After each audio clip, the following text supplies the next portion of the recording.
Am I the a-hole for reporting my mom for identity fraud? I, 24 male, and my girlfriend put in an application to rent a condo and found out my mom borrowed about $43,000 with my social insurance. I talk with a lawyer, and he tells me I can either report my mom for identity fraud, or pay it off, or declare bankruptcy. I confront my mom, and she begs me not to do it and just pay off the debt. I don't have anywhere near that money, and decided to do what the lawyer recommended. The lawyer told me that filling out a police report is not the same as pressing charges, but I'm still scared what might happen to her. We used to be very poor, and she used my social insurance to pay the bills and provide for me and my brother. This feels like I'm betraying her, and her and my brother refuse to speak to me. My relatives all stopped talking to me. Am I the a-hole here? Edit. People are asking me if my mom or family could pay it. I don't think so. My mom is on social assistance, and my family isn't much better off. My grandma has a house, but I'm not asking her to sell it. Also, my lawyer said a police report is just to get the ball rolling and clearing up the debts and recovering my credit. It doesn't include her name. Lawyer said providing a suspect is not necessary, but I'm sure if they tried, they would figure out it's her. My mom might face charges, but it's unlikely she would get jail time. People are asking why I shouldn't put the loans under her name. She's got terrible credit and has declared bankruptcy before, but I'm not sure when. I don't know if my brother has checked his credit. He blocked me on WhatsApp, Facebook, and his phone. To clarify, she probably didn't borrow $43,000. It's probably $10,000 to $20,000 that grew with interest, fees, etc. Now for the top comment. Not the a-hole. $43,000 is a serious sum. You could consider not doing it if she paid that debt off, if you were feeling okay with that solution. But it's unlikely to happen if everyone, including her, thinks you should be the one to do it. Do they think you're just going to pull that money out of a hat? There are always going to be feelings hurt because family. But is it what family would do? To put someone in debt by committing a fraud? Nope, nope, nope. She doesn't have the money. She gets social assistance, which is barely enough to cover her rent and food. That isn't your responsibility. Your responsibility is the $43,000 worth of debt that she illegally put under your name. It wasn't to take care of you and your brother. You don't take care of your children by doing illegal things to them. Funny how the brother also thinks Opie is the a-hole.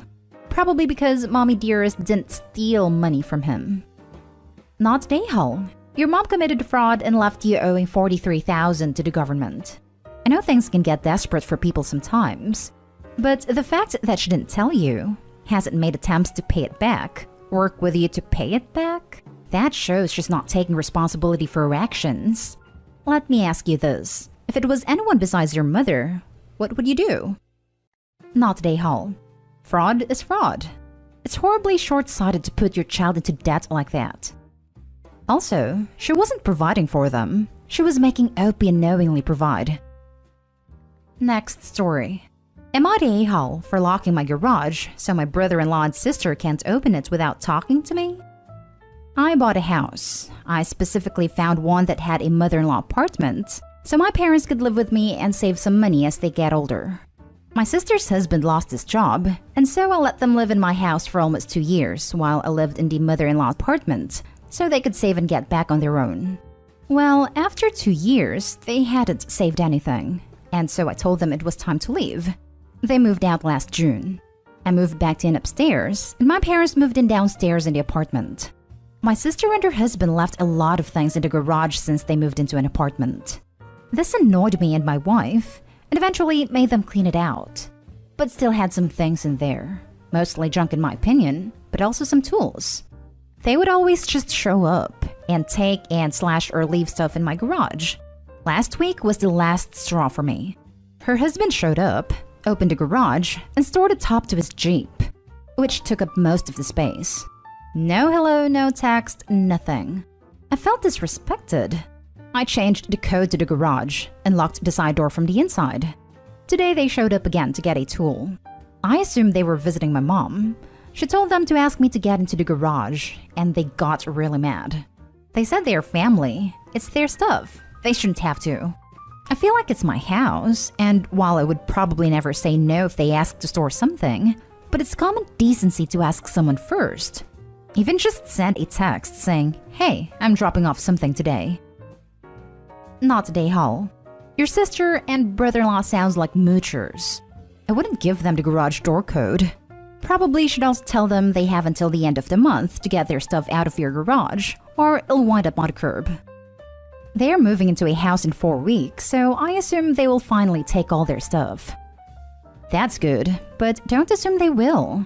Maybe drop a hint, like by telling them, "Now that you are getting your own place, you can get all your stuff out of my garage finally." Not today, Hull. It is time for them to take everything out and put it in storage. Inform them that they have 2 weeks to empty it out. After that, everything in there will be considered abandoned, and you will keep what you want and throw away the rest. I really thought this would be more controversial. I'm starting to not feel guilty at all about it. Not today, Hull. They don't live there, and they shouldn't have their stuff in your garage. You let them stay 2 years rent-free, and they show no appreciation and squander the opportunity. You've done enough for these people. Pick a date and say they have to come get their stuff on this day. All of it. After that, it's going to the dump. Not today, Hull. In my family, we all share. My sister has left her tires in my garage, and my parents have stored my stuff, and so on. Sharing our space is really normal in my family. We always ask permission first, and always let each other know when we will be picking stuff up. We would never dream of just randomly showing up to pick up or drop off stuff. I'd be right pissed if someone kept coming into my garage without asking first, and I'd be even more pissed if someone dropped off something large without asking first. What if you were planning on using that space that is now occupied by a Jeep top? Now for the next story. Am I the a-hole for not wanting to support my family forever? I, 24 male, still live at home with my grandma. So does my older brother, my uncle, and my mom. For my whole life, we've kind of just helped each other out with everything financially. Even since I've been an adult, they have helped me with a ton. Only in the last year or so have I realized how awful this is, and decided to work on getting my own place. They're also used to this way of living that there's no way any of them besides my grandma could make it on their own. I, for one, am sick of it and want to be independent. So I stopped smoking cigs and grass and stopped giving them any extra money and have been saving literally every extra dime I have and just finally got a car. Still saving to move soon.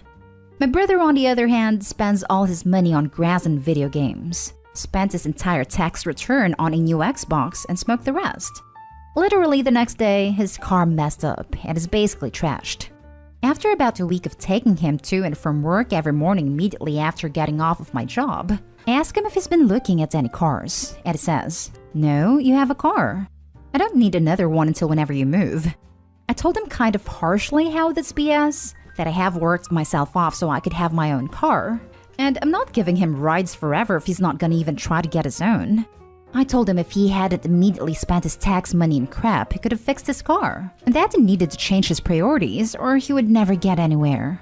A few days later, I heard him talking about me to everyone, and telling them how Peyton goes and gets a decent job and says screw all of us, and now he's gonna move after all we've done for him. And they all seem to agree.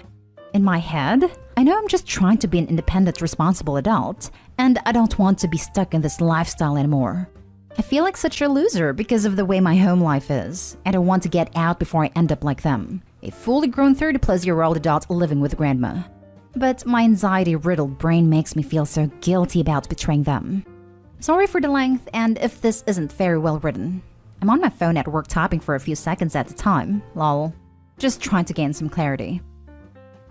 Now for the comments. Not today, Hull. There's nothing wrong with you wanting to be independent and to have your own life. Don't let them make you feel guilty about it. Good luck. Not today, Hull. I used to do everything for my family. I started therapy because I was so unhappy and realized I was enabling everyone. My family was happy and relaxed because I took care of all the hard stuff. So I stopped.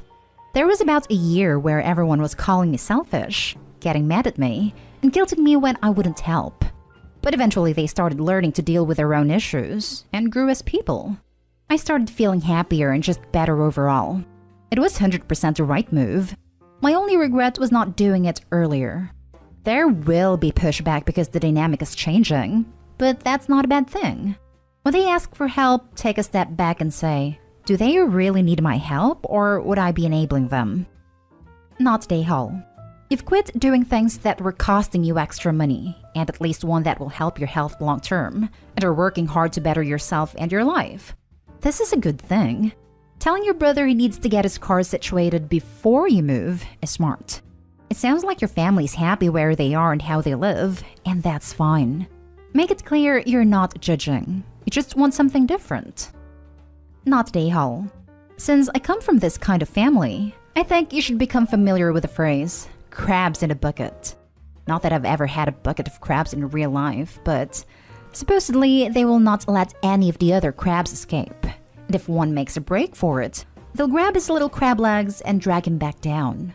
Your family will be angry and resentful, and they will badmouth you and try to use propaganda like, family doesn't do that. And you have to develop a little healthy contempt for that kind of life in order to get the motivation to work yourself out of it and onto something better. He may try to convince you that you are betraying them, or say that you're putting on airs, but really he is scared that one less salary in the house means that he will have to step up. It means that your brother will have to become more responsible, and he doesn't want to do that. If you work full-time, you deserve the dignity and privacy of living on your own. It's a responsibility and a privilege. Your ambition isn't even crazy or radical. It's totally normal to want your own place. But having goals of your own just shines a spotlight on his situation, and now that he has to really examine his life, he's embarrassed by it. Living at home at 30 with your mom and grandma. He was speaking out of anger, shame, and fear. You provided a cushion for his life and you're taking it away. Last pot? Oh no. Ignore him and forge ahead. Last story. Would I be the a-hole if I told my roommate's mom that I won't be following her rules in my apartment? My roommate, who I'll call Emily, and I, both 21 female, are college students and will live in an off-campus apartment together. We split rents and utilities 50-50. I pay for my part myself, but Emily's parents pay for hers.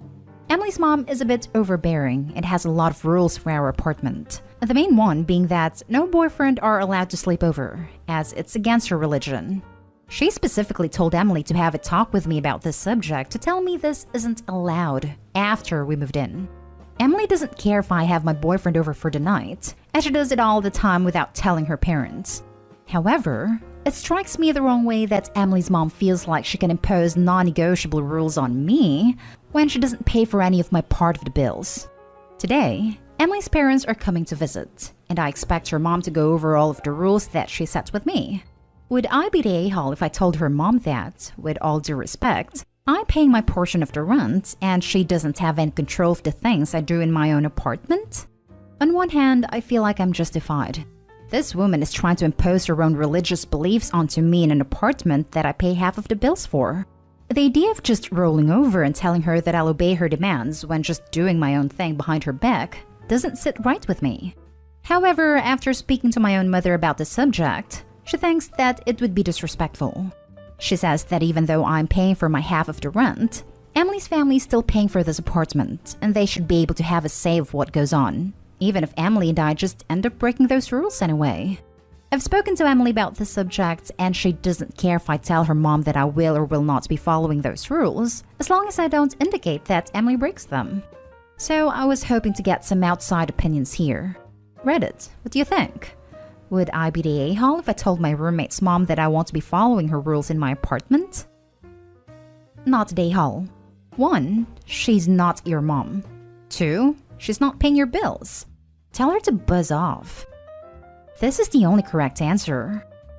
Well, maybe Emily gets the act from apartment and her life is worse. You have every right to tell the mom you won't be following her rules. But don't be surprised if you're looking for a new roommate soon after.